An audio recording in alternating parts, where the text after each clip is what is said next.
नाज़रीन, डोकरी भरसा ॻोठ छतुवाण में ज़रे ज़मीन की मालकिता अबड़ा बरादरी ॿिनि धुरियुनि में हलंदड़ तकरार ॿीहर तेज़ थी वियो। गोलियूं लॻण सबबि 10 साला नींगर शदीद ज़ख़्मी थी पियो। उन हवाले सां वधीक तफ़सील मालूम करियूं था इमरान अली मेमण खां। जी इमरान, छा तफ़सील आहिनि? जी अव्हांखे ॿुधाईंदा हलूं त डोकरी भरसा ॻोठ छतेवाण में अबड़ा बिरादरीअ जे हलंदड़ पुराणी तकरार सबबि हिकु दफ़ो ॿीहर धुरियुनि में ॻाल्हि तां झेड़ो थी पियो, जंहिंमें गोलियूं लॻण सबबि ज़ुल्फ़कार अबड़े वारी धुर जो हिकु नंढड़ो 10 सालनि जो नीगर अली शेर पुटु ग़ुलाम हुसैन अबड़ो सख़्तु ज़ख़्मी थी पियो आहे, जंहिंखे वारसनि खणाए तालका अस्पताल डोकरी पहुचायो, जिते तबी इमदाद बाद नीगर खे ॻणती जोगी हालत में लाड़काणा अस्पताल मुंतक़िल कयो वियो आहे।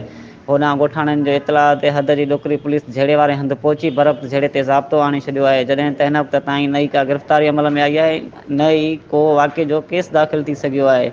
वाज़े रहे त धुरियुनि में ज़रई ज़मीन जी मालिकीअ तां कुझु वक़्त खां पुराणो तकरार हलंदड़ आहे, जंहिं सबबि 4 महीना अॻु ॿिनि धुरियुनि में झेड़ो थियो। ओॾां डंडा ऐं कुआरियूं लॻण सबबि ॿिनि धुरियुनि जा 6 खां वधीक माण्हू ज़ख़्मी बि थिया हुआ। डोकरी पुलिस जो चवणु आहे त असां 2 पुलिस मोबाइलियूं साण करे नींगर खे गोलियूं हणी ज़ख़्मी कंदड़ जवाबदार धुर अस्कर अबड़ो वारनि जे घरनि ते चढ़ाई कई आहे, पर हू पंहिंजा घर ख़ाली करे फ़रार थी विया आहिनि। नींगरनि जा वारसनि जीअं ई थाणे ते आया त उन्हनि जी मर्ज़ीअ मुताबिक़ केस बि दाख़िल कयो वेंदो। तमामु जल्द जवाबदारनि जी गिरफ़्तारी अमल में आंदी वेंदी। जी इमरान, अव्हां जी महिरबानी। Soomro wallpapers and PVC panel shop 3D wallpapers की वसी रेंज, जो आपके घर को बनाए आपके ख्वाबों की तरह खूबसूरत। बेहतरीन क्वालिटी के वॉलपेपर्स और सीलिंग्स बेनज़ीर कलर्स और डिजाइन्स में दस्तयाब हैं।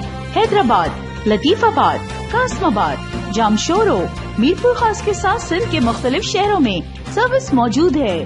हर किस्म के 3D वॉलपेपर्स और सीलिंग्स लगवाने के लिए अभी राब्ता करें। कॉन्टैक्ट रांजन अली सोमरो। व्हाट्सएप 0333370786, 03333702 516। तालिब हुसैन 031713109660।